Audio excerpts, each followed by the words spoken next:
Saudações a todos.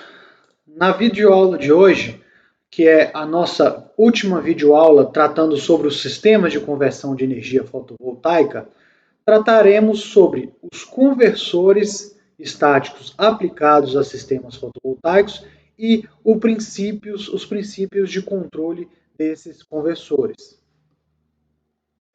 Estaremos tratando principalmente dos sistemas fotovoltaicos conectados à rede elétrica. Então, aqui a gente tem os componentes constituintes desse sistema. Como a gente já viu, nós temos os painéis fotovoltaicos, que vão ser associados em série ou em paralelo para formar a potência desejada desse sistema.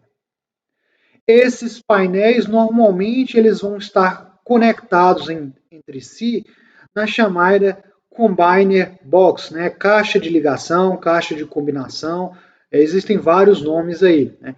Nesta caixa de ligação é que vão ser instalados, por exemplo, os diodos de bloqueio, que a gente já viu, né? Que vai evitar a corrente reversa nos painéis, e também alguns dispositivos de proteção, fusíveis, também necessária a utilização de um protetor de surto, né? Então, se eu tenho um sistema fotovoltaico que vai estar instalado em cima do telhado de uma residência, ele pode estar sujeito a receber uma descarga atmosférica e, por isso, é necessário, questões de segurança, um protetor de surto. Perfeito? Normalmente, dessa Combiner Box, a gente vai ter lá a conexão com o inversor, certo? Pode existir aqui no meio alguma ligação, né? Por exemplo, chaves de ligação, um sistema de conexão. Mas não necessariamente isso aqui vai existir e ele vai ser a parte da Combiner Box. Às vezes isso aqui está tudo ligado em conjunto. Aqui, posteriormente, né, então a gente tem propriamente dito, os elementos de conversão de energia são os painéis que vão jogar energia para o conversor. Bem, o conversor estático vai, portanto, fazer a conversão da corrente contínua produzida pelos painéis em corrente alternada a ser injetada na rede elétrica. Mais genericamente, a gente chama de conversor estático. Né? Um conversor estático, na verdade, ele pode funcionar como um inversor ou como um retificador. Quando a gente já viu que quando ele trabalha como retificador, a gente tem um fluxo de energia do CA para o CC. E como um inversor do lado CC para o lado CA. Obviamente, em um sistema fotovoltaico, quase que exclusivamente nós temos o fluxo de energia dos painéis, ou seja, do lado CC, para o lado CA de injeção na rede elétrica, ou para alimentação de cargas. Portanto, é mais comum a gente usar a denominação mais restrita, né, de um inversor fotovoltaico. Lá na rede, a gente tem também dispositivos de proteção para conexão, por exemplo, a utilização de disjuntores. E quando a gente está falando de um sistema de compensação, normalmente a gente vai ter lá o medidor, né, que vai ser um medidor bidirecional para medir tanto a energia que pode ser conectada na rede, para uma carga, né, uma energia fornecida para uma carga, uma residência, por exemplo, e a energia produzida pelo painel fotovoltaico. Por sua vez, né, então vocês observam aqui que eu tenho um inversor que vai se conectar ao medidor e daqui para baixo a gente teria as cargas da casa. Então, o sistema fotovoltaico está para dentro da rede propriamente dita, para dentro do medidor. Do medidor para fora é que vai ter a conexão lá com a rede. Quando a gente está falando de um sistema de pequeno porte como esse da figura, né, então seria lá a conexão em uma rede de distribuição. Isso aqui não se altera muito quando a gente fala de uma usina fotovoltaica de maior porte, ok? De fato, uma combiner box vai ser um elemento bem maior, né? Então as formas de conexão são diferentes, mas sempre a gente vai ter lá os painéis, o inversor fotovoltaico e a conexão com a rede. Às vezes, dependendo do porte, a gente vai ter um transformador de conexão com a rede elétrica. Mas bem, na videoaula de hoje, nós estamos interessados no inversor, que vai realizar a conversão da energia CC em energia CA na rede. Então, nós vamos focar nas estruturas dos inversores e no controle desse inversor. Então, quais são as funções de um conversor estático, né, de um inversor estático fotovoltaico, quando conectado à rede? Obviamente, como a gente já mencionou, nós temos a conversão da tensão corrente CC em CA para injeção de potência na rede elétrica. Isto inclui uma sincronização do sistema com a rede elétrica. O que significa isso? Eu vou precisar que o meu inversor tenha uma tensão compatível com a rede e uma frequência compatível pela rede. Então, para essa injeção de potência, nós vamos ter a necessidade de um sistema de sincronização. O inversor fotovoltaico tem outras funções, como o controle para segmento de máxima potência. Então, nós já vimos que o painel fotovoltaico ele possui um pico máximo de energia que ele pode gerar, né, para uma determinada irradiância, e o controle para segmento de máxima potência, conhecido normalmente pelo Maximum Power Point Tracking, né, o MPPT, é um elemento, um sistema de controle essencial presente em quase todos, se não todos, os inversores fotovoltaicos comerciais atualmente.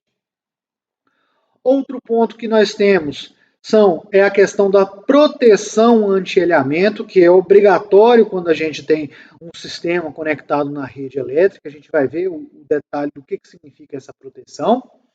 E outras funções adicionais que atualmente ainda não estão totalmente difundidos entre os inversores, mas são funções que vêm a cada vez mais sendo agregados aos inversores fotovoltaicos. Então, a gente vai entender cada uma dessas funções, mas antes vamos observar as estruturas, né, as topologias de inversores que nós temos. A primeira delas, mais básica, é a topologia com estágio único de conversão. O que significa isso? Eu vou ter apenas a conversão de energia CC para energia CA na rede elétrica.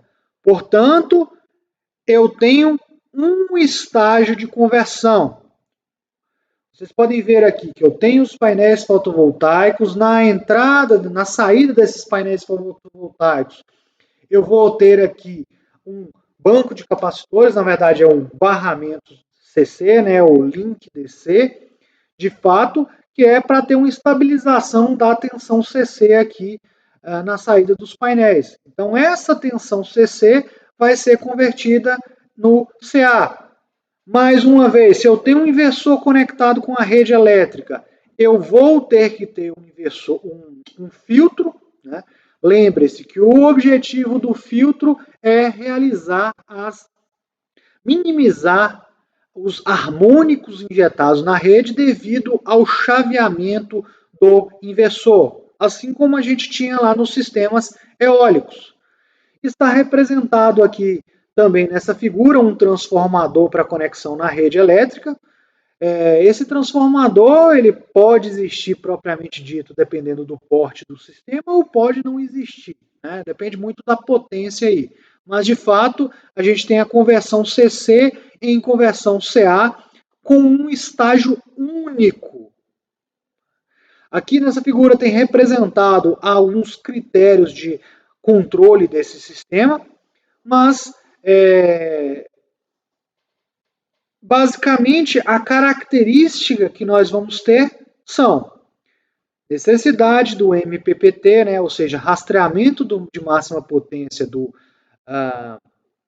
painéis, a sincronização, ou seja, como a gente já disse, ter tensões e frequências adequadas com a rede, controle dessa tensão do barramento CC, que na verdade é o controle das tensões dos painéis para segmento do MPPT, e um controle de corrente que é para injetar a potência na rede elétrica.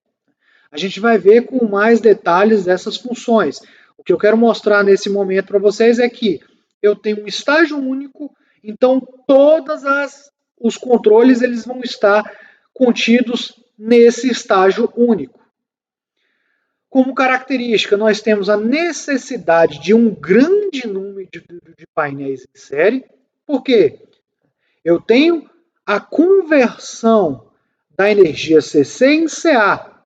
Eu preciso que este conversor CC, que essa tensão CC aqui, ela tenha um valor suficientemente elevado para que possa haver o fluxo de energia para a rede elétrica.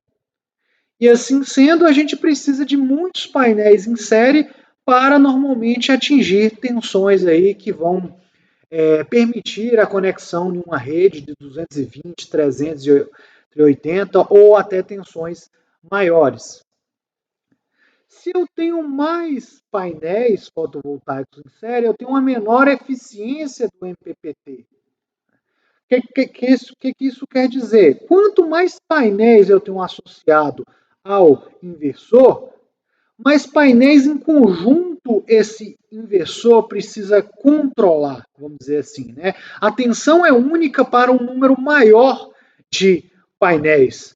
Então, se eu tenho alguns painéis sombreados, esses provavelmente não vão operar no ponto máximo, porque eu vou, no final das contas, realizar um controle geral dos painéis. Quantos mais painéis, menor é a eficiência do MPPT. Vamos discutir um pouco mais para frente esse aspecto aqui. E como já disse, tudo vai estar focado apenas em um inversor.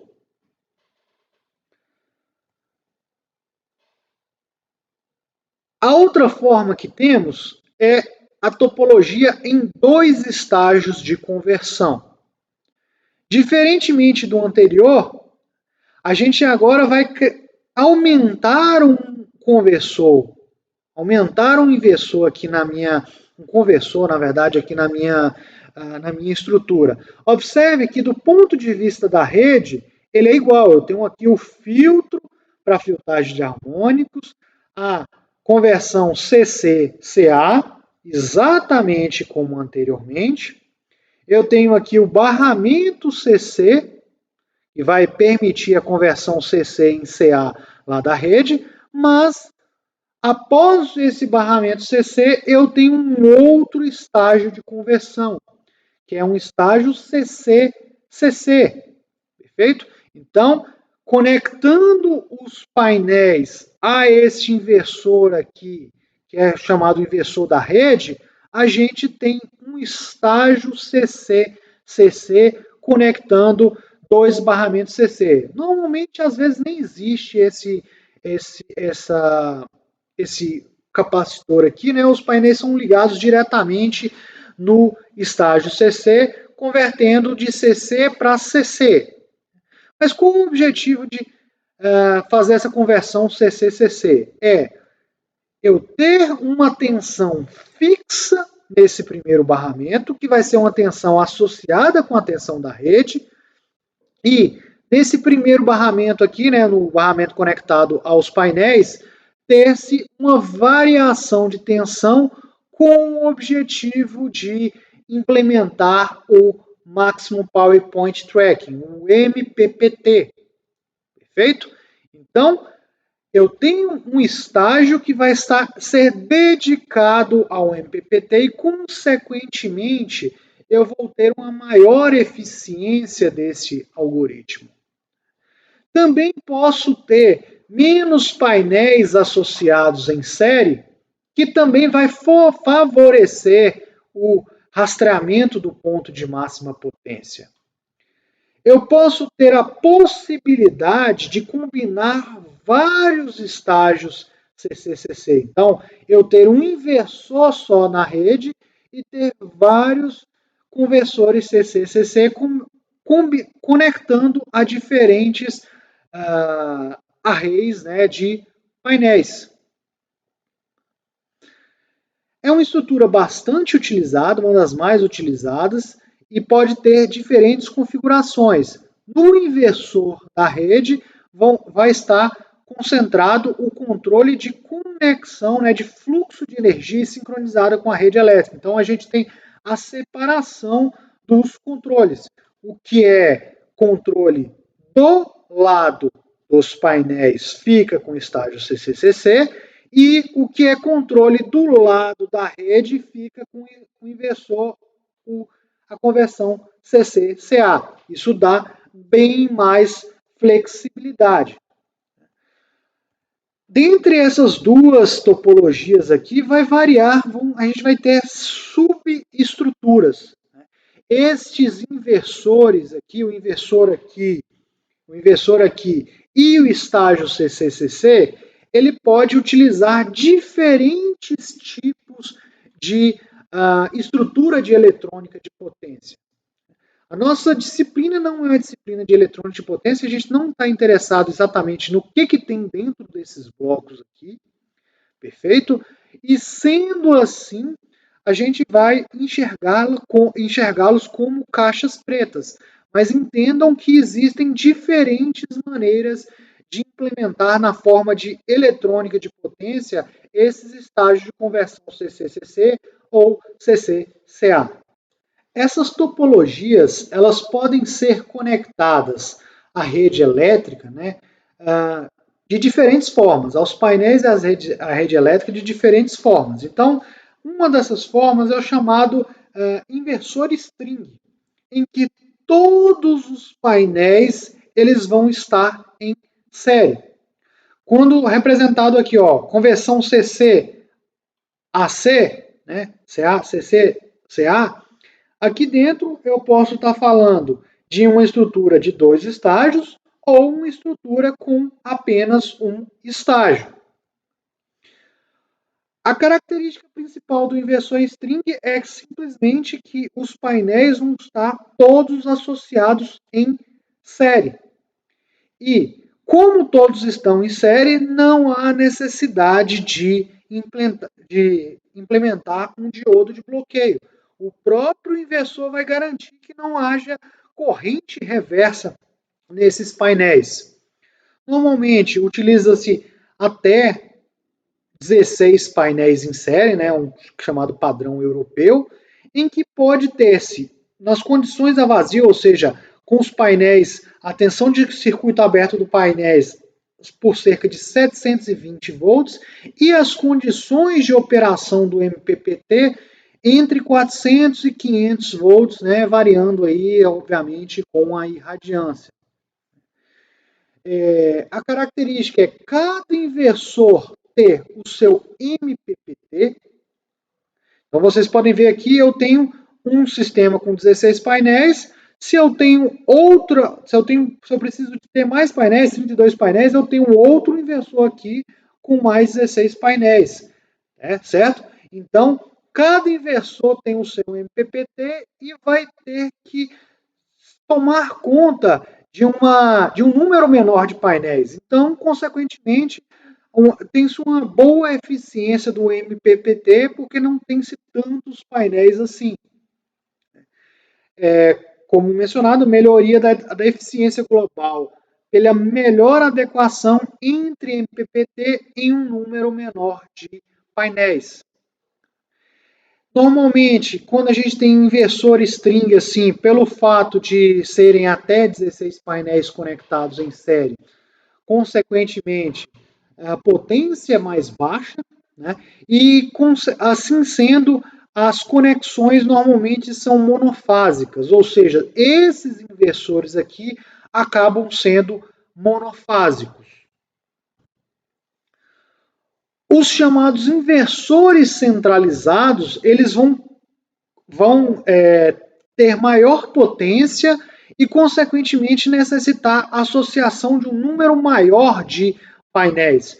Os painéis vão estar associados em série e em paralelo, né? As associações em paralelos a gente chama de strings. Então, há necessidade, nesse caso, dos diodos de bloqueio entre as strings, né, para evitar corrente reversa aqui fluindo entre as strings. Conexão de diversas unidades em série e em paralelo. Altas tensões CC nos cabos que conectam os painéis com o inversor. Tem-se uma certa perda de potência pela difícil centralização do MPPT. O que significa isso? Quanto mais painéis em série ou em paralelo, né? Na verdade, quanto mais painéis eu tenho associados, mais difícil é eu conseguir uma extração de potência adequada, né, ideal de cada painel. Todo mundo vai estar sendo controlado junto. Se eu tenho apenas 16 painéis, como anteriormente assim, né, se eu tenho eu consigo controlar a tensão nesses painéis para acabar por atingir o MPPT individual melhor. Então, à medida que eu vou aumentando o número de painéis, isso vai ficando cada vez mais difícil, né? Eu vou ter um controle dos elementos todos combinados. Eu tenho uma pequena perda de potência aqui nos diodos de bloqueio, né? Não é tão grande, mas pode representar uma certa potência perdida no final das contas do sistema. E por se tratar de sistemas com uma potência maior, normalmente se tem conexões trifásicas. Quando nós temos um inversor tipo string, normalmente falamos de sistemas de menor porte, né, sistemas residenciais, pequenos sistemas comerciais.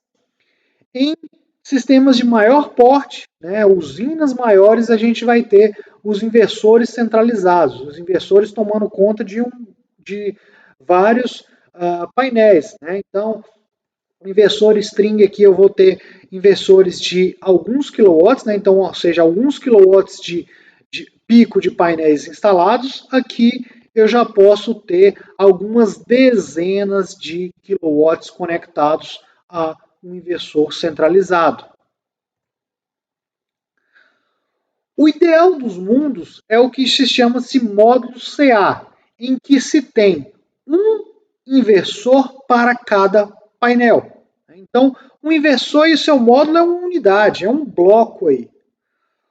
Um ótimo MPPT é atingido, ou seja, a eficiência de cada módulo vai ser atingido, certo? Só que esse painel, normalmente, ele vai ter uma potência aí a 300 e poucos watts pico. Né? E, consequentemente, a tensão desses painéis ela é baixa comparada à tensão de conexão com a rede.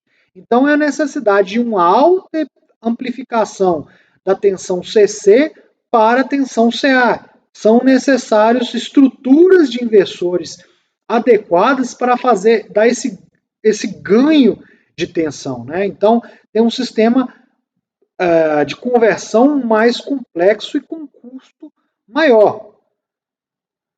Mas, como vantagem, tem a questão do MPPT, né, ser ótimo, e uma maior facilidade de instalação. O que se tem no mercado é que esses inversores vão ser montados no próprio painel, né, atrás ali do painel. Então é um sistema meio que plug and play. Plugou ali na rede e ele já começa a gerar, já começa a injetar na rede elétrica. Né? Conexões normalmente monofásicas, por ser de baixa potência. Só que é uma tecnologia ainda não tão difundida pela questão realmente do custo. Mas à medida que os custos, principalmente da eletrônica de potência, têm caído, esse tipo de sistema começa a ficar mais atrativo. E também, na verdade, o mundo aí de sistemas fotovoltaicos, de inversores fotovoltaicos, é bastante rico.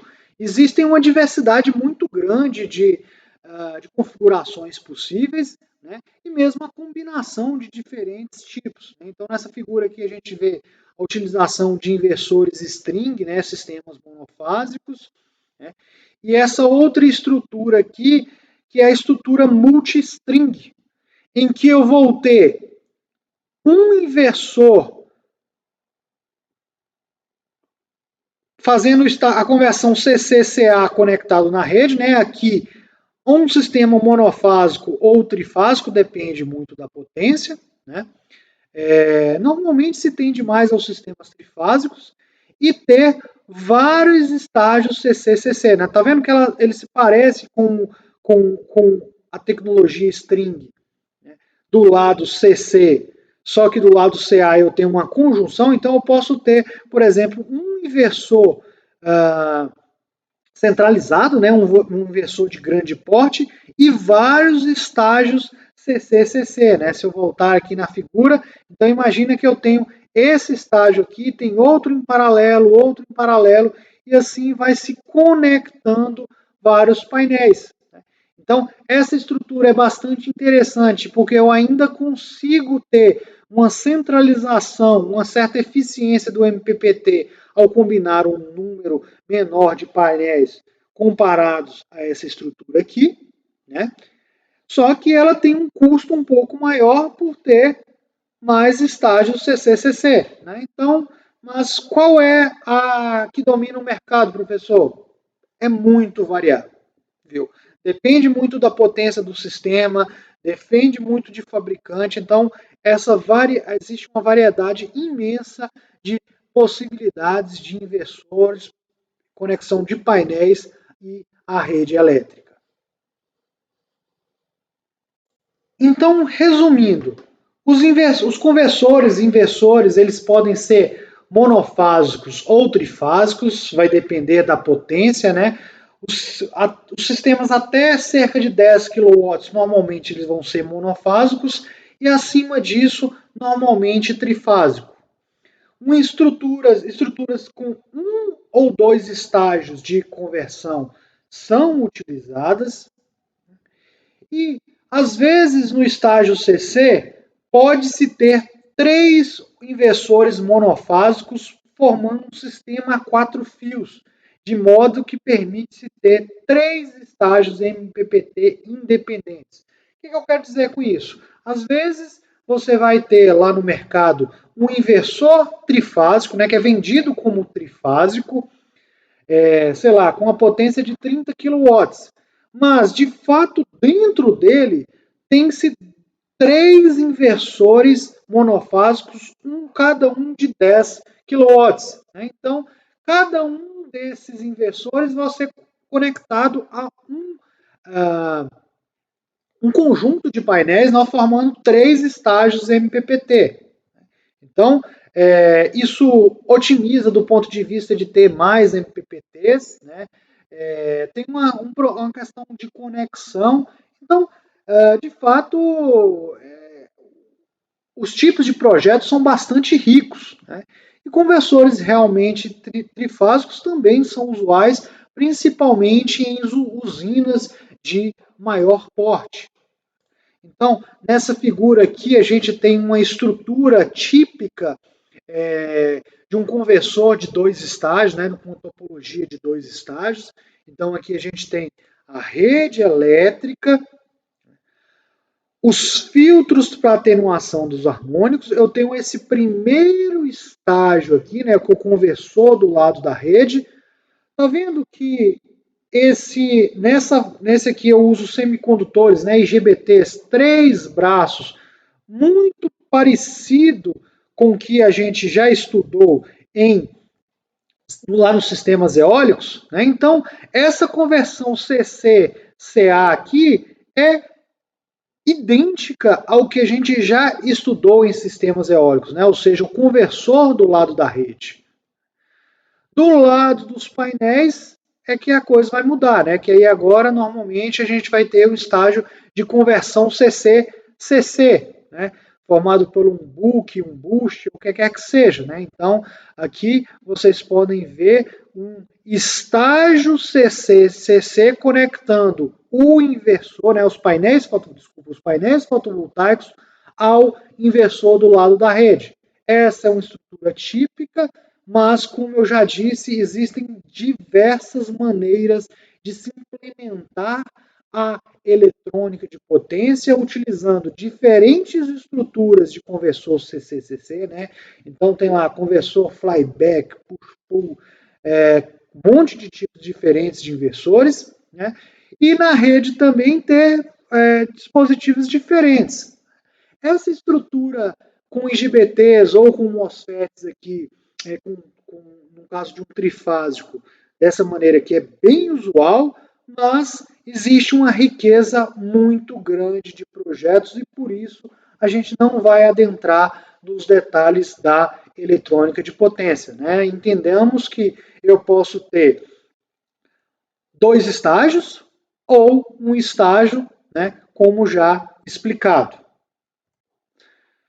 Bem, aqui nessa tabela a gente tem alguns tipos, né, alguns inversores comerciais e as suas informações principais.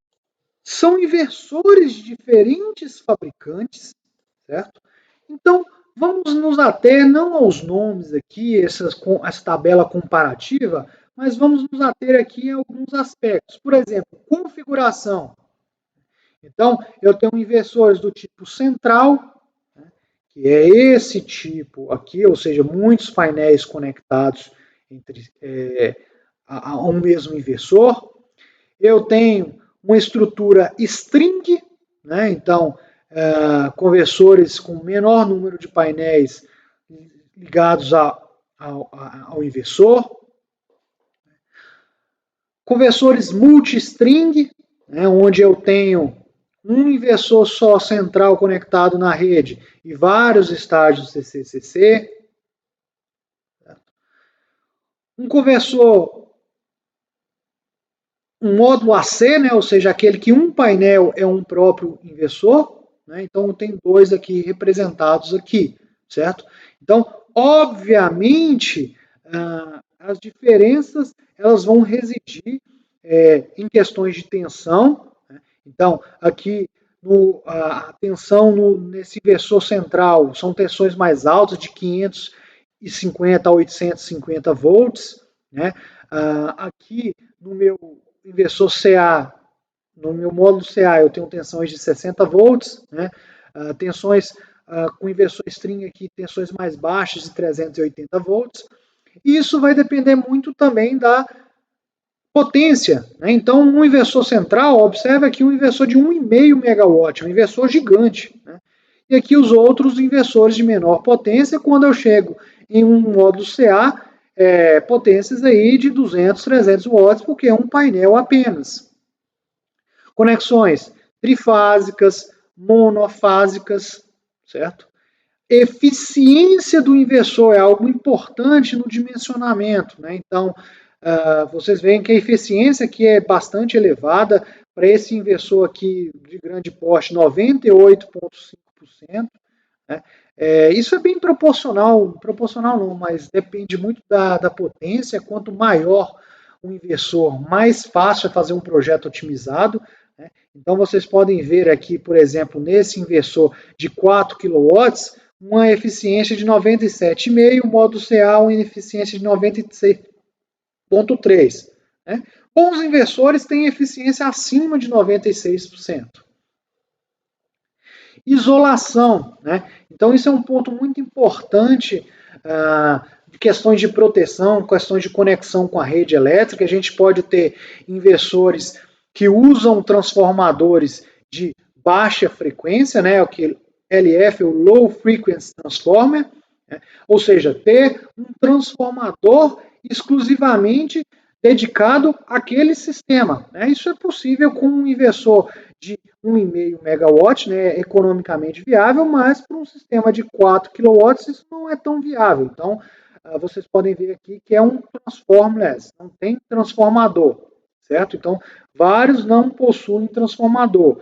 Alguns possuem transformador de alta frequência, High Frequency Transformer. O que significa isso? O transformador ele está embutido dentro do próprio inversor. Na verdade, é parte da estrutura do inversor, e isso nem fica visual para o usuário, né? É a estrutura de eletrônica de potência. Num sistema como esse aqui, eu não tenho um inversor, é transformless, né? E aí eu tenho estruturas de eletrônica de potência que inclui dentro dele já o próprio transformador. E é um transformador pequenininho, um transformador de alta frequência, diferente do transformador de baixa frequência que tem-se necessário para conexões de inversores de alta potência. Tipo de MPPT, né? Então, nesse caso aqui, dois arrays podem ser, né, dois MPPTs diferentes, que é até muito pouco para um inversor de 1,5 megawatt. Então, significaria que a gente tem uma perda de eficiência de MPPT muito grande. Esses outros aqui, todos, com exceção desse aqui, né, que um array, esse aqui tem dois. Né? Não é incomum a gente ter dois, três, né? Quanto maior o número de entradas de MPPT, mais eficiente é do ponto de vista de rastreamento de potência, como a gente vai ver com mais detalhes à frente. Então, vista as estruturas dos inversores fotovoltaicos, vamos agora passar a entender um pouco o controle desse sistema. O objetivo não é aprender a projetar um sistema de controle de um inversor de frequência, né? Isso está muito mais para disciplinas ligadas à eletrônica de potência. Aqui, nosso objetivo é só entender cada uma das funções de controle. Para isso, estamos mostrando aqui uma estrutura básica com dois estágios de conversão. Né? Então, eu tenho os painéis, um conversor CC-CC, o primeiro estágio, né? O outro conversor CC-CA, o segundo estágio, o filtro para atenuação dos harmônicos, como a gente já falou, o transformador e a rede, quando é que tem transformador. De fato, uma estrutura de um estágio, a forma de controle não é muito diferente. Né? De fato, quando a gente tem dois estágios, a única coisa é que a gente consegue ter uma divisão de tarefas, vamos assim dizer, entre os dois estágios, certo? Mas, de maneira geral, a gente vai ter algumas funções implementadas. A gente tem aquelas funções que são as funções básicas, que é a sincronização com a rede, como já mencionado, né? Eu preciso ter uma tensão com frequência adequada para conexão na rede elétrica. Eu tenho que ter um controle de corrente que vai permitir eu injetar a energia, né, a potência ativa e reativa na rede elétrica. E isso normalmente é feito através de um controle da tensão do barramento CC. Né? Então, essas funções básicas, elas sempre existem, certo? E para isso vai se ter umas medições de corrente e tensão aqui da rede para fazer essa conexão. Quando eu tenho... vocês observam que essas funções básicas aqui, elas são as mesmas funções que a gente tinha lá no sistema eólico. Então, a gente não vai voltar de novo aqui a tentar entender, a falar novamente os controles do conversor do lado do CCCA. Né? É exatamente a mesma coisa do controle do inversor eólico. Né? Então, quem não lembra, volta lá às aulas de eólica, de princípios básicos de controle dos sistemas eólicos. Em cima, vamos assim dizer, em termos de camadas, vamos assim dizer, né? Essas funções básicas, elas estariam em uma camada mais baixa de controle. Em uma camada mais alta, a gente teria as funções específicas de sistemas fotovoltaicos. Normalmente, essas funções também existem em quase todos, se não todos, os inversores fotovoltaicos. São elas o MPPT, né, o rastreamento de máxima potência, como a gente já mencionou, a proteção anti-alhamento e a questão de monitoramento da rede. Vamos destrinchar cada uma dessas funções específicas aqui. E depois a gente tem as funções auxiliares, né, as funções ancilares, que são funções extras que vêm aparecendo cada vez mais nos chamados inversores multifuncionais ou smart inversores, né, que contemplam as funções básicas, que são basicamente extrair energia dos painéis e injetar na rede elétrica de forma eficiente, e as funções ancilares, elas vêm a agregar funções que não estão normalmente apenas relacionadas à conversão de energia em si. Também vamos ver um pouquinho sobre isso aqui. Então, mais uma vez, cada uma dessas funções aqui, ela tem a sua importância, tem a sua hierarquia e as funções básicas e as funções específicas descritas aqui, quase sempre, na verdade, eu diria sempre estarão presentes. As funções ancilares são funções que vêm aparecendo cada vez mais. Então, comecemos pelas funções básicas. O controle da tensão do barramento CC. Controla a tensão no barramento CC. Então, vocês observam aqui, né? Uma estrutura genérica que eu coloquei aqui, né? Eu tenho um barramento CC e do lado de cá a conexão com a rede trifásica. Repetindo, é a mesma estrutura do conversor back-to-back do conversor eólico, né? Olhando para o lado do conversor do lado da rede. O objetivo é garantir a capacidade de comutação do conversor, ou seja, o chaveamento das minhas chaves aqui, né? Então, o que eu tenho na saída é uma tensão chaveada que depois vai ter o filtro para atenuação dos harmônicos. Garante a capacidade de gerar corrente em amplitude e fase desejada para injeção na rede elétrica, e é o controle realizado pelo conversor, pelo estágio do lado da rede, seja numa topologia com um estágio ou com 2 estágios. Sempre tem que ter isso aí, eu sempre tenho que escoar energia para a rede. Eu tenho um controle de corrente, né? Eu controlo a tensão do barramento CC com o objetivo de estou recebendo energia do lado dos painéis, preciso integrar para a rede. Né? Então, lembre-se, quando a tensão do barramento CC aumenta, então o inversor sabe, eu preciso despachar mais energia para a rede.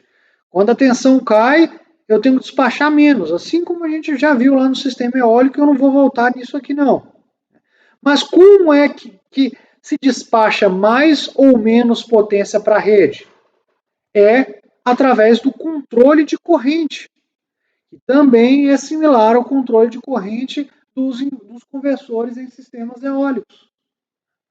Vai garantir a robustez do conversor, ou seja, um controle de sobrecarga, está acontecendo uma variação de geração, ele vai ter que responder rápido e injetar potência na rede, garantir o fluxo de potência no barramento CC, né? Então, ou seja, o que significa ter potência entrando aqui e potência saindo? Significa injetar mais ou menos corrente na rede. Permite o controle mais simples da potência ativa e reativa, né? De fato, o inversor ele tem a possibilidade de injetar potência ativa e reativa, né? Sendo que a potência ativa está atrelada à geração. A potência reativa é uma capacidade do inversor simplesmente de injetar corrente em fase ou fora de fase com as tensões da rede. e reduzir a contribuição de corrente de quando sujeito a um curto-circuito. Então, essa aqui é algo mais difícil da gente explicar aqui muito basicamente, né? Mas, de fato, se eu tenho vários inversores conectados na rede elétrica, e essa rede elétrica ela sofre um curto-circuito, esses inversores eles têm a capacidade de limitar essa corrente, né, funcionando com uma certa proteção para a rede elétrica. Mas, para que eu tenha um fluxo de potência, para que, na verdade, eu consiga ter essa função tão importante aqui de controle de potência ativa e reativa no meu inversor, eu preciso ter a sincronização. Sendo assim, né, a sincronização, como a gente já estudou, ele vai basicamente garantir que eu vou ter a tensão adequada com um ângulo adequado a ser injetado na rede. E são as PLLs, as Phase Locked Loops, que são utilizados para estimar o ângulo da tensão da rede, consequentemente da frequência da rede, e assim poder, eu sabendo a tensão da rede, né, o ângulo da tensão da rede, eu posso controlar a corrente, fazendo com que essa corrente ela vai ser injetada em fase com a tensão, fora de fase com a tensão, ou seja, com fator de potência indutivo, com fator de potência capacitivo, certo? Então, essa sincronização é importante para prover a conexão na tensão, né, na corrente, na frequência da rede e também para fazer esse controle desacoplado de potências ativas e reativas, que é algo extremamente interessante e extremamente importante em qualquer sistema de geração. Falando das funções específicas em sistemas fotovoltaicos, uma das mais importantes que temos é o controle do MPPT, o Maximum Power Point Tracking. O objetivo é garantir a operação com máxima eficiência do painel para uma dada irradiância. Então, lembremos aqui da nossa curva corrente versus tensão, ou potência versus tensão. Então, a gente viu que existe um ponto de máxima potência, né? Existe uma condição de tensão que vai levar o painel à máxima potência. Então, como é que o inversor trabalha? O inversor trabalha nada mais do que impondo uma tensão nos terminais do painel fotovoltaico. Então, a gente tem aqui, ó, os painéis fotovoltaicos, a gente tem um conversor CC-CC aqui nesse caso, né? Então, essa tensão aqui vai ser controlada, ela vai ser variada de maneira a atingir o ponto de máxima potência, né? A tensão é variada ativamente. Imagina o seguinte, ó. Então, nessa curva aqui, imagina que o inversor controla uma tensão lá na saída do painel de 20 volts. Então, o painel vai trabalhar aqui, 20 volts. Está vendo que está fora do ponto de máxima potência. Então, para eu ter um ponto de máxima potência, eu preciso fazer com que o painel, né, que o inversor controle essa tensão aqui de 30 e poucos volts para atingir o ponto de máxima potência. Certo? Parece fácil, mas a questão é que a irradiância está variando o tempo todo e a temperatura também varia. E como a temperatura varia e a irradiância varia, as curvas estão variando o tempo todo, então o inversor tem que trabalhar buscando esse ponto de máxima potência. Também os painéis estão sujeitos a sombreamento, seja sombreamento por objetos ou seja sombreamentos por nuvens. Né? Então, observe essa curva de potência aqui em que eu tenho um sombreamento parcial. Está vendo que eu tenho vários pontos aqui, uma não linearidade dessa curva? Né? Se eu tivesse com o máximo, no final das contas, se eu tivesse com toda a irradiância, eu queria trabalhar com o painel aqui nesse ponto máximo aqui. Só que, como ele está sombreado, eu tenho que buscar qual é o ponto máximo aqui. Vai ser nessa tensão aqui de 40 volts, vai ser aqui próximo dessa tensão de 60 volts. Então, o inversor vai variar essa tensão buscando a maior eficiência da conversão de energia. Perfeito? Esse controle ele vai ser realizado no estágio CCCC quando eu tenho um sistema de 2 estágios, né? Isso é uma vantagem do ponto de vista de deixar este inversor aqui responsável pelo MPPT, então ele vai variar independentemente dessa tensão CC aqui.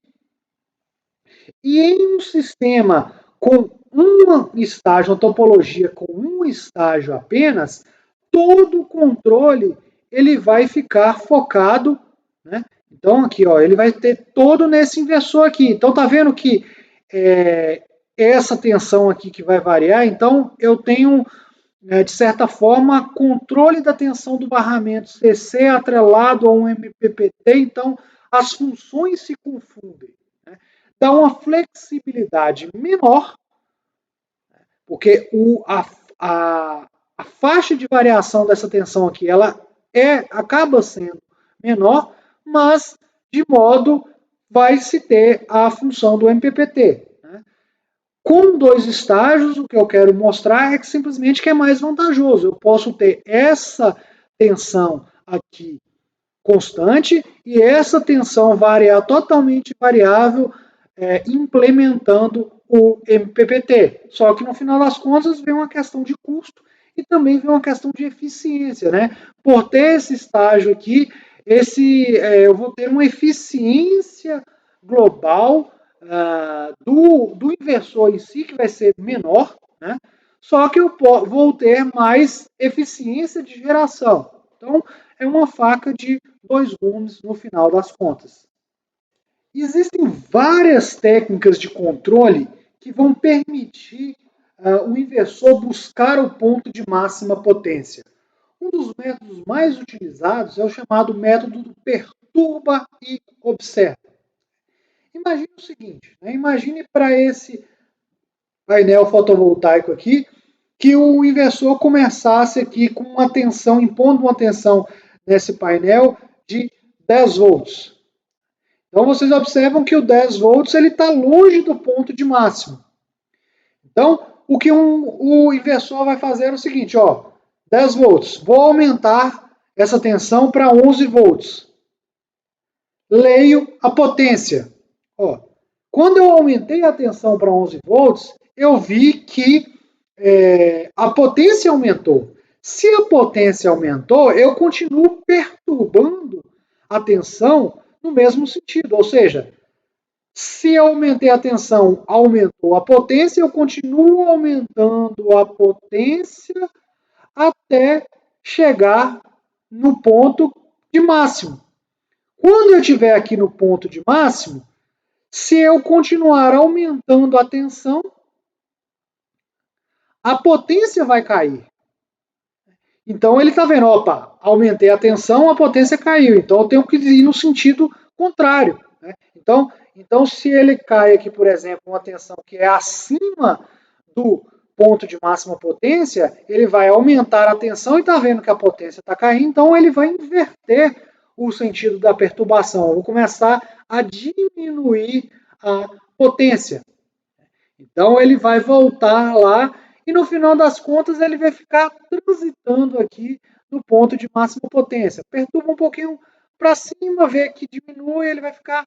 É difícil ficar estático num ponto, mas na verdade ele vai ficar ali uma faixa de potência que é próximo do ponto de máxima potência. Então, por isso que é o método da perturba-observa. Ele perturba a tensão, na verdade, varia a tensão e vê em qual sentido a potência aumentou. Se aumentou positivamente, continua aumentando a tensão. Se a potência cai, ele começa a diminuir a tensão. Então, o que o algoritmo do Perturba e Observa faz é informar ao inversor o que ele tem que fazer em termos de tensão. Esse método é chamado de método de hill climbing. Na verdade, vários métodos são baseados, não é o único, existem vários métodos que são baseados no Perturba e Observa. Normalmente não vai ter um Perturba Observa tão puro assim, porque ele acaba por ter alguns problemas. Porque ele sempre vai estar perturbando a referência, então ele vai ficar transitando aqui no ponto de máxima potência, certo? Ele tem um desempenho ruim quando ocorrem variações abruptas de radiância, por exemplo, como na passagem de nuvens. Então imagina aqui essa condição de sombreamento parcial. Imagina que esse módulo ele tivesse inicialmente operando aqui numa tensão, sei lá, ele estava lá no ponto de máxima potência para a condição de sombreamento pleno, então estaria aqui numa tensão por volta de 75 volts. Então na hora que aparecer o sombreamento, ele vai cair direto da curva pontilhada para a curva preta. Só que ele vai ver o seguinte, se eu aumentar a tensão, vai aumentar um pouco a potência. Então, ele vai fluir até ficar bloqueado neste ponto de máximo aqui e não no ponto de máximo global, ou seja, ele vai ficar preso em máximos locais. Se a gente olhar aqui, se ele tiver com tensãozinha baixa, ele vai aumentar, aumentar, aumentar e ficar preso nesse ponto aqui e aí, consequentemente, perder parte da eficiência da conversão. E sendo assim, existem vários métodos que são propostos para melhorar o método do Perturba e Observa, fazendo algumas outras variações. Existe o método da condutância incremental, métodos de varredura. Então, assim, são vários métodos baseados no Perturba e Observa. A maioria dos inversores comerciais realmente tem-se alguma variação do método de Perturba-Observa. Na literatura, existe uma outra riqueza de métodos que não necessariamente vão fazer esse hill climbing, que são métodos baseados em redes neurais, algoritmos neurofuzzy. Existe uma diversidade grande, sempre com o objetivo final de buscar o ponto de máxima potência, ou seja, a maior eficiência da conversão. Vocês observam que o sistema fotovoltaico ele é bem diferente de um sistema eólico do ponto de vista operativo, uma máquina, um painel, mas do ponto de vista funcional, ele se assemelha em alguns aspectos. Lá no sistema eólico, varia-se a velocidade para buscar o ponto de máxima potência, aqui varia-se a tensão para buscar o ponto de máxima potência. Uma função normalmente disponibilizada em inversores fotovoltaicos é a questão do monitoramento da rede e da geração. De fato, essa não é uma função inerente do inversor, ou seja, não está relacionada com a sua operação em si, mas normalmente é uma função disponibilizada pelos fabricantes, até como uma questão de atrativo para o seu produto. Então, normalmente, junto com os inversores fotovoltaicos, é provido software, bancos de dados, que vão salvar os dados de geração. Então, aqui a gente tem, por exemplo, uma tela de um software mostrando a geração do sistema fotovoltaico, ao longo do dia, isso pode ser feito ao longo de uma semana, de um ano, ou seja, vai gravando esses dados e disponibilizando ou através de uma plataforma web ou através de até aplicativos de celular. É muito comum hoje em dia em inversores de pequeno porte, os fabricantes darem acesso através do celular ao inversor fotovoltaico, né? E não é uma função de operação, mas é uma função que auxilia, né, nos procedimentos operacionais e de manutenção. Aconteceu, não está gerando, né? O registro ali mostra que não gerou no tal do dia. Então, será que aquilo ali foi por causa de um problema, né? Então, a manutenção, a geração caiu muito. Será que está tendo uma sujeira ali naquele painel? Então, pode-se fazer um aproveitamento em tempo real do sistema, né, do aproveitamento energético. Normalmente se fornece aí uma amostragem com 10, 15 minutos, a cada 10, 15 minutos, a amostragem do que está sendo gerado, e que é disponibilizado por o usuário e tem uma função bastante interessante, bastante importante na utilização do sistema fotovoltaico. Então, mais uma vez, isso normalmente vem disponibilizado como uma ferramenta do inversor pelo fato de que o inversor ele já precisa realizar as medições de corrente, né, seja do lado CC, seja do lado CA, para fazer o controle. Né? Então, provém-se o armazenamento dessas informações para prover uma disponibilização das informações de geração daquele sistema. Uma outra função muito importante, na verdade obrigatória em inversores fotovoltaicos, é a chamada proteção anti-ilhamento. Mas o que vem a ser o ilhamento e por que ele ocorre? Imagine o seguinte, essa pequena rede aqui. Né? Então, eu tenho uma rede externa, né? Um transformador fazendo uma conexão para uma rede que, por exemplo, poderia ser a rede de um bairro. Dentro dessa rede, eu tenho duas gerações. Essa assinalada aqui como DPG1 e essa associada como esse DPG2. Né? Dois sistemas de geração, dois sistemas fotovoltaicos. Né? Um conectado diretamente, outro conectado através do transformador, mas não vem ao caso aqui. Né? Eu teria cargas aqui L1, L2, L4, L3, pendurado aí ao longo dos barramentos. Né? Bem, imagine que nesse ponto, entre esse ponto dessa barra 1 e essa barra 2, aconteceu um curto-circuito. O que, por exemplo? Pode ter acontecido de cair uma descarga atmosférica aqui nessa rede, pode ter acontecido que essa fosse uma rede aérea e esse fio se partiu, né?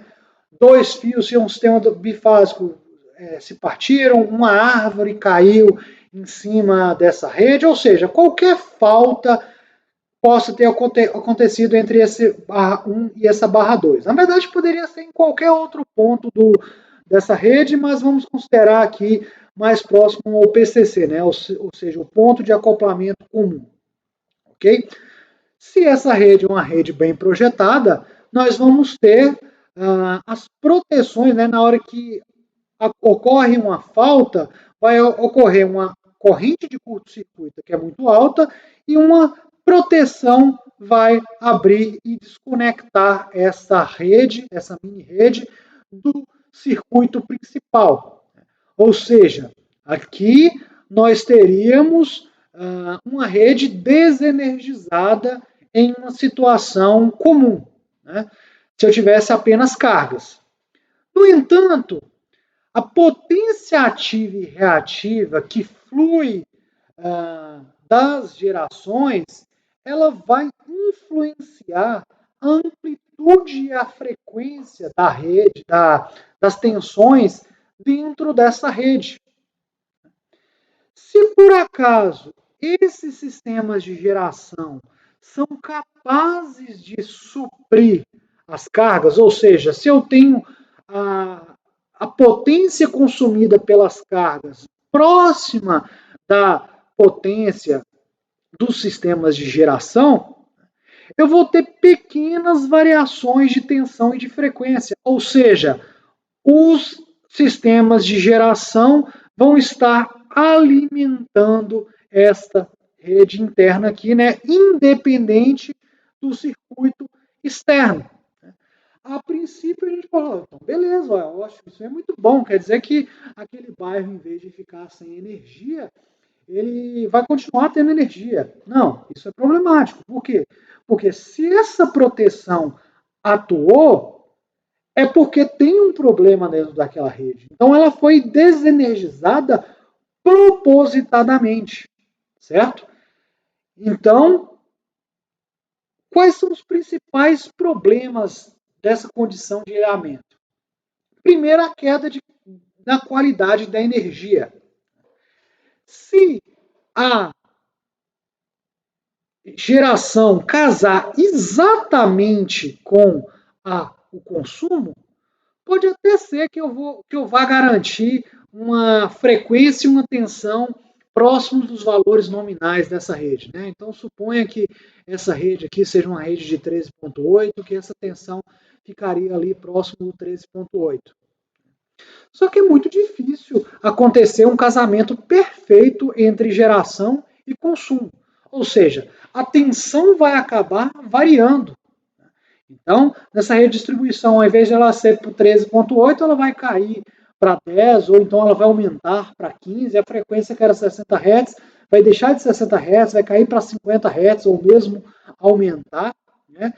E outros aspectos de qualidade de energia. Né? A tensão pode se tornar bastante distorcida, causando o que pode causar, no final das contas, danos aos equipamentos conectados à rede. Imagina o seguinte, ó, você está na sua casa, você tem lá o seu ar-condicionado que foi feito para trabalhar com 220, e porque a tensão lá na rede de distribuição variou, aquela tensão de 220 ali também sofre uma grande variação. Ela pode queimar o seu equipamento. Né? Um outro ponto importantíssimo é a questão do perigo para a equipe de manutenção da rede e para os consumidores como um todo. Se esse ponto aqui, se essa rede for isolada, ela tem um problema.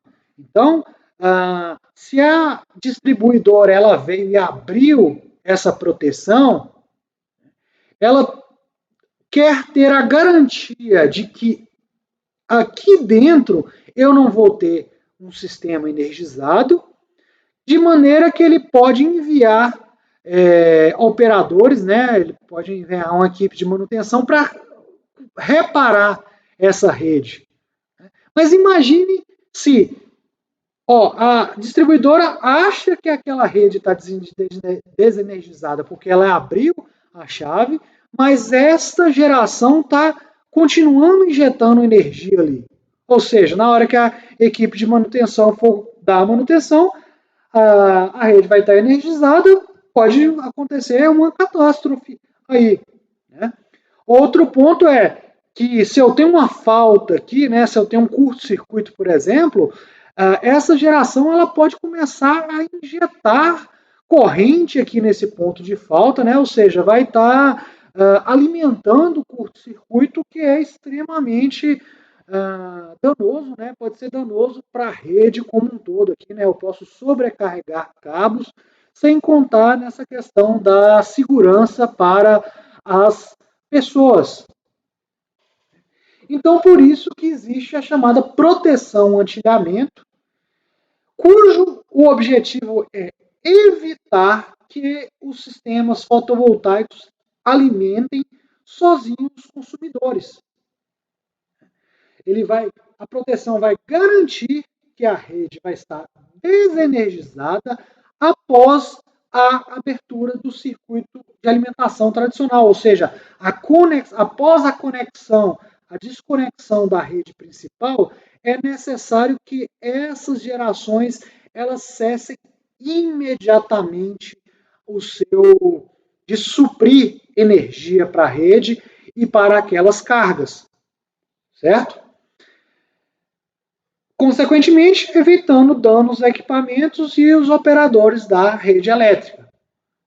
Essa função ela é obrigatória, né? Internacionalmente, o padrão, né, o standard I3E 1547, ele define condições para o desligamento quando o sistema está ilhado, além dos testes que devem ser realizados para garantir essa proteção anti-ilhamento.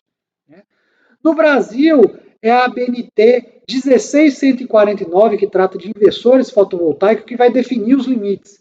Ele vai falar assim, ó, eu preciso que, diante de um certo tempo, um tempo curto, se ocorreu um blackout, né, um desligamento da rede principal, os sistemas fotovoltaicos devem, dentro de um limite de tempo, se desconectar da rede elétrica. Né? Então fica claro aqui para vocês que isso aí às vezes é uma coisa que gera uma certa confusão das pessoas de acharem, eu tenho um sistema fotovoltaico, se eu tenho um sistema fotovoltaico e acontecer uma falta da rede, uma falta de energia da rede, eu vou continuar sendo abastecido porque eu tenho o meu sistema fotovoltaico. Né? Isso é falso. Isso é falso primeiro, pela essa questão do anti-ilhamento, né, que vai exigir a desconexão do sistema da rede, né, e, consequentemente, né, o seu sistema fotovoltaico ele não pode ficar suprindo a sua carga isoladamente. Né? Hoje em dia até tem surgido sistemas híbridos, né? Há necessidade de ter eu não consigo ter um sistema fotovoltaico alimentando puramente a minha casa. Eu preciso, no mínimo, ter uma bateria ali para, entre aspas, estabilizar aquela geração. Né? E é o que é o chamado sistema híbrido que a gente viu na aula anterior. Mas mesmo assim, mesmo sistemas híbridos, eles devem garantir um antilhamento.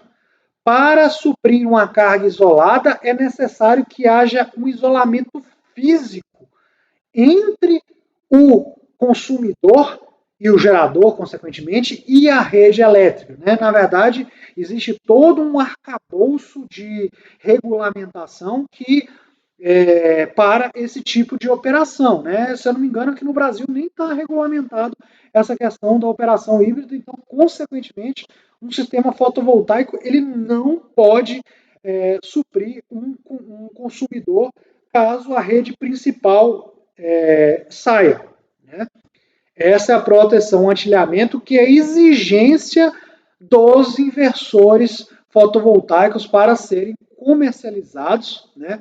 A ABNT ela exige essas normas, o Inmetro certifica esses inversores e ele só dá essa certificação se, dentre vários outros critérios, se tenha esse critério do anti-ilhamento. Então fica claro que, obviamente, para ter uma proteção anti-ilhamento, é necessário que o inversor detecte a situação do ilhamento. Né? Ele não pode se desconectar, ter falsas detecções e se desconectar em falso da rede elétrica. Né? A princípio parece fácil. Não, mas não é só eu medir a tensão da rede e caso a tensão da rede não esteja presente, né, caia muito, eu desconecto o inversor, né? A princípio sim. O problema está em condições em que o sistema de geração supre de muito próximo, né, supre parte das cargas. Né? Então, olha esse esquema aqui, que na verdade é um esquema de teste, de circuito de teste.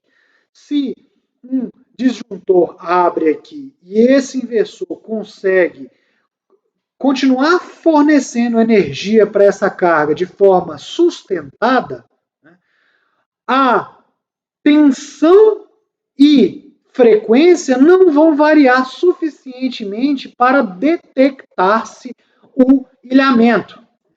Como eu disse, a variação de potência ativa e a variação de potência reativa, né, dado aqui, ela vai afetar diretamente a tensão e a frequência.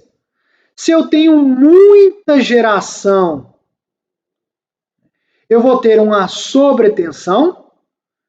Se eu tenho pouca geração, né, ou seja, ao contrário aqui, se eu tiver um negativo aqui, né, eu vou ter uma subtensão.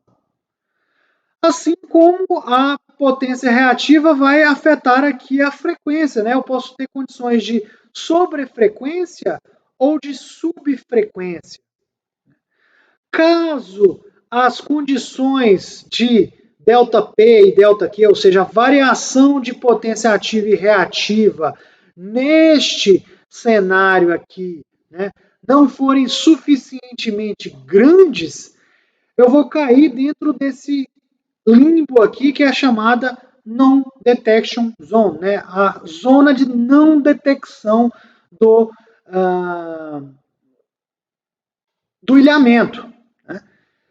Se essas proteções de sobretensão e subtensão forem muito pequenininhas, eu vou diminuir esse quadrado aqui, mas consequentemente o meu sistema pode se desconectar do nada. A mesma coisa em relação à frequência. Então, deve existir um equilíbrio entre a proteção, né, o nível de proteção, e a não detecção ou as detecções em falso desse sistema. Né? Então, é um desafio para o inversor fotovoltaico a detecção do ilhamento para desconectar-se da rede elétrica. Existem várias técnicas, né, divididas entre técnicas remotas e técnicas locais. Dentre as técnicas locais, nós temos as técnicas passivas, ativas e híbridas. Vamos ver um pouco sobre cada uma dessas técnicas.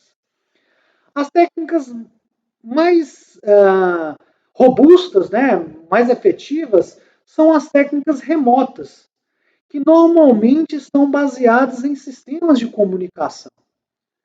Imagine o seguinte, eu tenho uma rede, eu tenho uma chave de proteção aqui da rede, né, e eu tenho o meu inversor fotovoltaico aqui suprindo as minhas cargas. Quando essa chave principal aqui abre, desconecta, né? E aqui eu estou falando o seguinte, o inversor está aqui na sua casa e essa chave aqui está lá na rede, lá aqui, mesmo quilômetros de distância. Então, quando essa chave se abre, envia-se uma mensagem dizendo, olha, atuou uma proteção, né? Normalmente é uma mensagem broadcast, e que o receptor lá no inversor vai receber essa mensagem e identificar, opa, eu tenho que parar de alimentar. Então é simplesmente uma comunicação, envia um sinal e o inversor lá, ele reage a essa informação. Né? Óbvio que isso aqui tem alguns problemas do ponto de vista de implementação. Primeiro, nós temos dezenas, centenas de inversores, né? De fabricantes de inversores, na verdade. Então, seria necessário que todos os inversores, todos os fabricantes tivessem um padrão para essa comunicação aqui. Né? Outra coisa, eu preciso transmitir, significa que todas as subestações, todo o sistema de proteção, eu precisaria ter um sistema de transmissão e essa informação disponibilizada pela transmissão fosse reconhecida pelos meus inversores. Né? Isso, óbvio, vai impactar uma questão de custo. Então, apesar de ser uma técnica bastante interessante, né, ela enfrenta dificuldades de implementação prática. As técnicas passivas, né, são aquelas baseadas na detecção de sobre ou subtensão, sobre ou subfrequência. E como eu já disse, é muito importante a definição de limites. Eles não podem ser nem muito estreitos, nem muito amplos, para evitar se desconectar quando não deve e manter-se conectado quando deve se desligar. Pode-se detectar, né, combinar com... quando se tem técnicas passivas, normalmente se combinam várias vários aspectos, né? Medir a tensão, a frequência, detectar-se pulos de fase. Não é comum ocorrer pulos de fase na rede elétrica quando essa rede elétrica ela está com a rede elétrica forte, né? A fase ela vai mudar bem mais rapidamente que a frequência, indicando que possa ter havido algum problema naquela rede. Então, PLLs podem ser utilizados para detectar esses pulos de fase, né, e combinados com outras técnicas passivas, identificar que tem uma situação de ilhamento. Né. Detecção de harmônicos não característicos na rede elétrica. Né, a rede está sujeita a harmônicos, mas em situação ilhada, os harmônicos injetados pelo conversor, ou seja, aqueles harmônicos de alta frequência principalmente, eles serão mais evidentes, certo? E podem indicar uma situação de ilhamento. Mais uma vez, é importante aqui a definição dos limites e, na verdade, uma combinação de técnicas passivas, né, normalmente, quando se utiliza, são implementadas mais de uma técnica. Então, fica claro que na técnica passiva o que acontece é apenas uma medição. Né? O inversor fica monitorando o que acontece com a tensão na rede, detectando variações de tensão, variações de frequência, pulos de fase e harmônicos, ou mesmo outras variáveis. Já as técnicas ativas, né, além de realizar a medição do que está acontecendo com a tensão na rede, o próprio inversor ele causa ativamente algumas variações na tensão da rede. Então, existem algumas técnicas, né? Uma das mais conhecidas é o Sandia Voltage Shift e o Sandia Frequency Shift, que o inversor tenta causar uma desestabilização da tensão ou uma desestabilização da frequência. Como isso aí funciona? Funciona da seguinte maneira. Imagina que eu tenho aqui o meu inversor e ele esteja aqui conectado com a rede elétrica. Se o inversor tentar aumentar a tensão na sua saída e ele está conectado à rede principal, o aumento da tensão do inversor vai simplesmente ocasionar um aumento da potência que está fluindo para o conversor, que está fluindo para a rede. Mas caso esta chave aqui esteja aberta e esse inversor esteja fornecendo apenas para essa carga, se o inversor aumentar a tensão, há uma tendência que a tensão na rede, né, ou seja, a tensão na carga, ela também se eleve. Da mesma forma, pode acontecer com a frequência. Se esse inversor, eu tenho a tensão na rede aqui de 60 Hz. Se esse inversor varia a tensão na sua saída para 59,5 Hz e a rede principal está presente, ele não vai conseguir variar a tensão da rede. Mas se a rede não está presente, se ele colocar 59,5, ele vai variar a tensão da rede aqui para 59,5 e normalmente isso é feito de forma progressiva. Né? Abaixou para 59,5, se a tensão da rede variou para 59,5, ele continua decrescendo para 59. A tensão da rede continuou caindo, ele continua caindo, né? Ou seja, até que uma técnica passiva aqui de detecção de subfrequência seja ativada, né? Ou de subtensão ou de sobretensão. Né? Então, nesses métodos SAND aqui, ocorre-se uma tentativa ativa de desestabilização da tensão e frequência das redes. Outro método são técnicos baseados em estimação da impedância da rede, seja ela através da injeção de harmônicos ou variação de potência ativa e reativa, né? A rede, normalmente, as redes elas possuem características muito bem definidas, certo? E se através da injeção de harmônicos, por exemplo, começam a acontecer comportamentos que não são esperados de uma rede elétrica, aquilo pode indicar uma situação de ilhamento. Então, mais uma vez, é um método ativo porque o inversor ele está cutucando a rede, vamos dizer assim, ele está causando variações na rede. Perfeito? E tem outras técnicas baseadas em PLLs. Normalmente usa-se uma combinação de várias técnicas para detectar o ilhamento. Fazendo uma comparação entre as técnicas aqui, né? Então as técnicas remotas elas são muito confiáveis, não tem zona de não detecção, que é simplesmente uma informação, ó, se falou que tá ilhado, o inversor vai se desligar diretamente, né? Elas são muito precisas. O problema está mais no ponto de vista de padronização e de implementação. As técnicas passivas, ela tem uma detecção rápida quando eu tenho condições favoráveis, né? Mas elas são mais adequadas quando se tem uma grande incompatibilidade entre geração e demanda. Caso a geração e demanda, geração e carga sejam muito parecidos, eu vou ter problemas de detecção, né? Eu vou ter uma grande zona de não detecção. E deve ser cuidados para estabelecer a questão dos limites.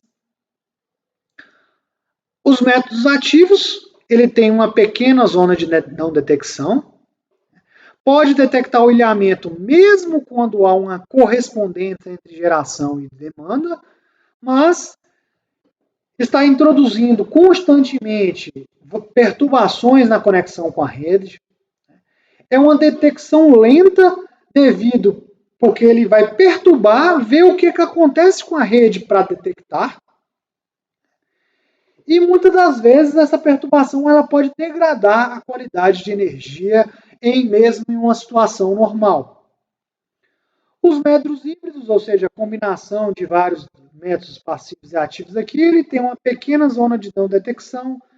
Perturbações são inseridas de tempos em tempos, mas só quando se suspeita de um ilhamento, não é o tempo todo.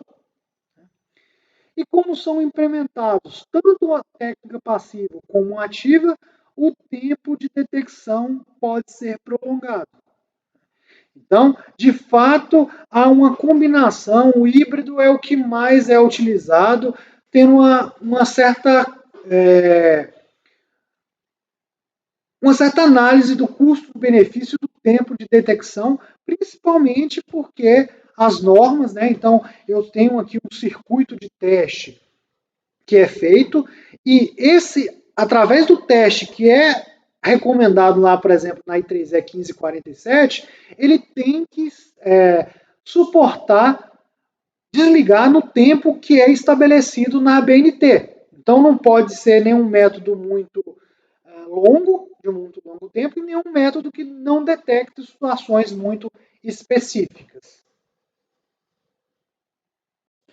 Por fim, nós temos os serviços ancilares, né? Aqueles serviços que não são obrigatoriamente necessários de serem implementados pelos inversores e, na verdade, a maioria dos inversores comerciais hoje em dia ainda não prevêem essas funções. São elas o controle com filtro ativo de potência, que nada mais é do que fornecimento de serviços adicionais de compensação de harmônicos para a rede. Eu tenho um exemplo a seguir que eu vou mostrar para vocês. Um controle com microrrede, a possibilidade de operar o inversor fotovoltaico, o sistema fotovoltaico independente da rede elétrica. Né? Então voltemos àquele exemplo que a gente tinha aqui. Ó. Imaginem que se desconecta-se essa rede aqui e aqui não por uma questão de problema, mas por uma questão intencional mesmo, e aí eu vou ter essa microrrede sendo formada aqui. Os geradores suprindo essa microrrede, né? Não pode ser em uma situação de falta, tem que ser sobre uma situação controlada. Isso aqui exige ter um sistema de armazenamento de energia, ter um controle sobre as variáveis da rede, né? Para garantir uma qualidade de energia. Né? Então, são funções bem mais complexas que ainda estão muito em estudo. Grid suporte, né, o suporte à rede elétrica através da regulação de tensão, regulação de frequência e compensação de ativos e reativos. De fato, a geração distribuída, principalmente essa vindo de sistemas fotovoltaicos, ela afeta muito a tensão das redes, né? Afeta a amplitude e a frequência dessas tensões. Mas os próprios inversores fotovoltaicos eles podem ajudar nessa regulação, nesse controle de tensão da rede, né, através de compensação, suporte, né, variação da potência ativa e reativa injetada na rede elétrica. Como exemplo dessas funções ancilares, né, algo que nós trabalhamos muito no laboratório que eu sou coordenador, né, o laboratório de controle e conversão de energia. Aqui um exemplo de um trabalho dos chamados conversores multifuncionais, né, que vários trabalhos a gente desenvolve nessa parte, certo? Aqui a gente tem lá, normal, um sistema com 2 estágios. O arranjo fotovoltaico, o conversor CCCC, o conversor CCCA. Essas funções da rede, elas são implementadas exclusivamente pelo inversor CCCA, né? Ou seja, para aquele conversor conectado na rede elétrica. Nesse caso desse estudo, eu tenho esse sistema fotovoltaico alimentando uma carga que tem muita distorção harmônica. Então, essa carga aqui, por exemplo, ela tem uma fundamental de 60 Hz e tem uma distorção bem característica de terceiro e de quinto harmônico aqui. Perfeito? Então, esta é a carga. Se eu não fizer nada com o meu inversor, esses harmônicos aqui vão acabar fluindo pela rede elétrica. Mas se através do meu inversor eu funciono ele com um filtro ativo, ou seja, olha, eu quero anular esse terceiro harmônico aqui que está destacado em vermelho, eu coloco aquele inversor para injetar aquela componente harmônica, e aí lá na rede vocês veem aqui que o terceiro harmônico ele some. Como eu não fiz nada com o quinto harmônico ainda continua lá, mas eu poderia usar para compensar o quinto harmônico, né? Ou seja, são funções que vão depender, na verdade, da capacidade do inversor, né? Aqui agora outro exemplo. Agora eu compensei o quinto harmônico em vermelho, então o quinto harmônico sumiu lá da rede e fica claro que isso aqui depende basicamente da capacidade do inversor de fornecer corrente harmônica aqui para a rede elétrica, né? Para a carga considerada.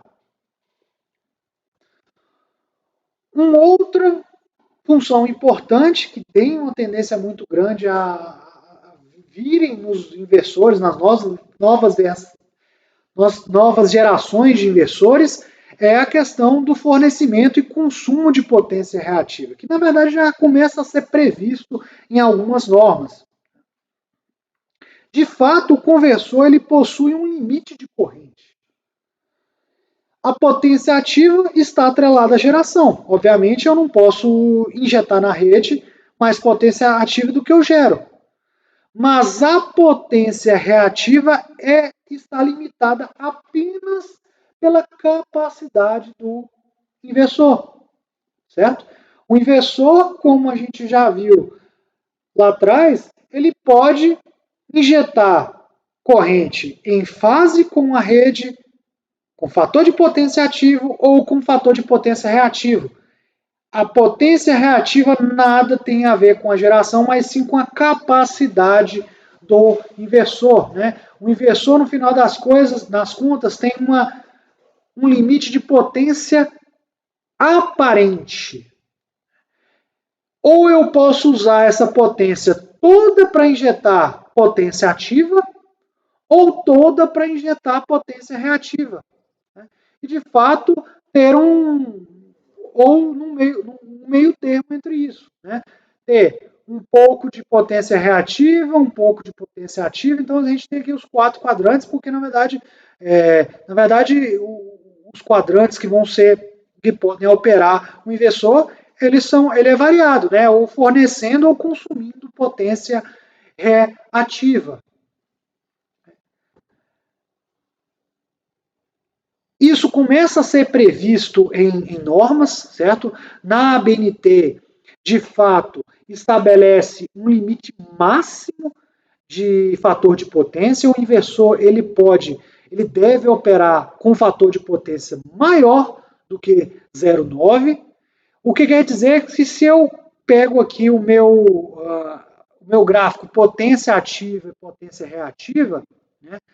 Acima de 20% de potência ativa, o inversor ele só pode operar dentro dessa área achurada, ou seja, fornecer tudo de potência ativa ou fornecer um pouquinho de potência, diminuir um pouco a potência ativa e variar um pouco a potência reativa. Né? Isso aqui é o máximo que o inversor pode fazer. De fato, a norma ABNT, ela bloqueia o fornecimento e consumo de potência reativa, assim como a gente queira. É bem limitado aqui dentro dessa pequena faixa. Já está havendo consultas para modificação na direção, por exemplo, do que a I3E 1547 faz. Né? A I3E 1547 é o mesmo tipo de gráfico, né? Potência ativa versus potência reativa.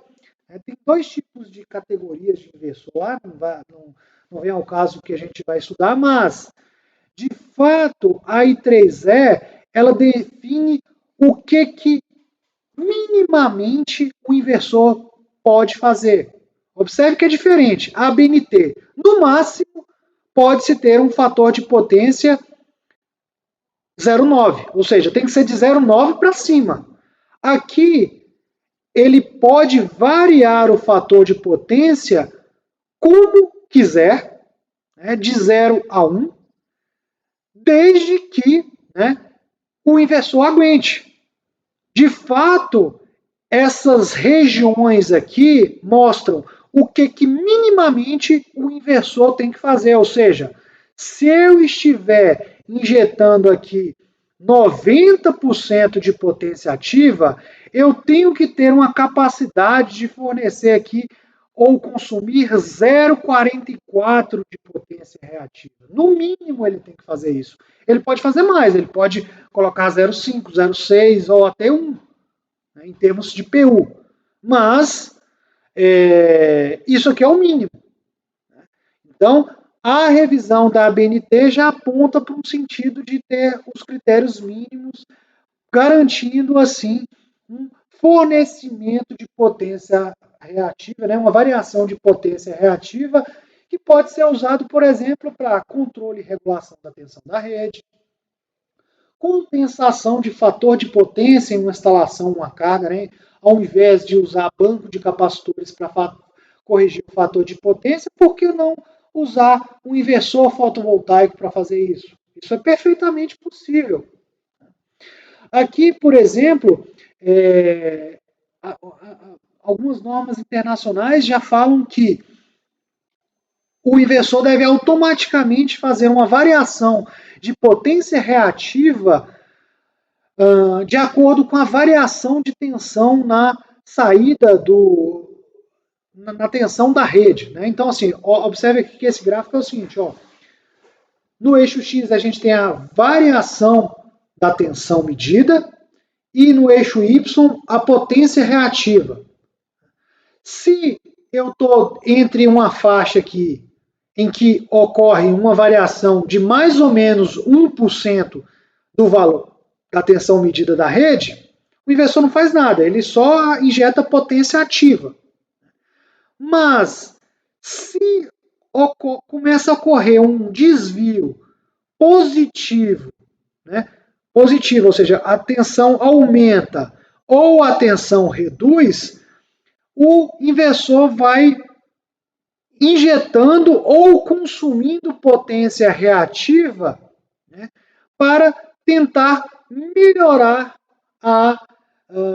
fazer uma regulação melhor dessa tensão. Né? Então, tá vendo aqui, ó, se eu tiver um desvio de 4% para mais, se a tensão aumentar de 4%, então eu vou consumir aqui 75% de potência reativa, né, o leading, assim, o que 75%, né, um fator de potência capacitivo de 75%. 75% da potência disponível ela vai ser usada para consumo de potência reativa.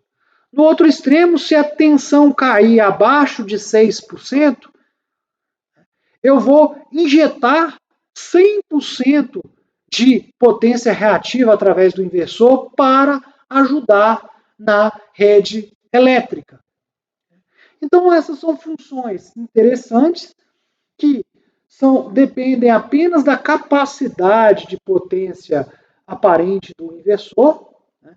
E como normalmente o inversor fotovoltaico ele vai estar operando abaixo da sua potência nominal, por quê? Porque nem sempre eu tenho sol pleno, né? Nem sempre eu vou ter aqui radiância total. Então, esse excedente, vamos assim dizer, de potência, capacidade de potência do inversor, ele pode ser usado para a variação da potência reativa, auxiliando na regulação de potência na rede, compensação de fator de potência na carga e outras funções de rede. Mais uma vez, isso é algo que começa a surgir nas normas e começa a ser exigido dos inversores fotovoltaicos. Para finalizar o nosso conteúdo, esse paper aqui, ele descreve muito bem todos os aspectos que a gente viu aqui nessa videoaula. A review on small power rating PV inverter topologies and smart PV inverters. Então, para um sistema de pequena potência. Nesse artigo tem-se uma explicação do ponto de vista do inversor em si, topologias de eletrônica de potência em si, né? Mas também questões relacionadas ao Smart PV Inverter, que o que vem a ser? São esses inversores que começam a prover essas funções mencionadas aqui, filtro ativo, controle de microgrid e principalmente suporte às redes elétricas. Então, recomendo fortemente vocês pegarem esse artigo aí, dar uma lida ali por cima, tentarem entender, né, de forma mais aprofundada tudo que foi discutido nessa videoaula. Muito obrigado, até a próxima.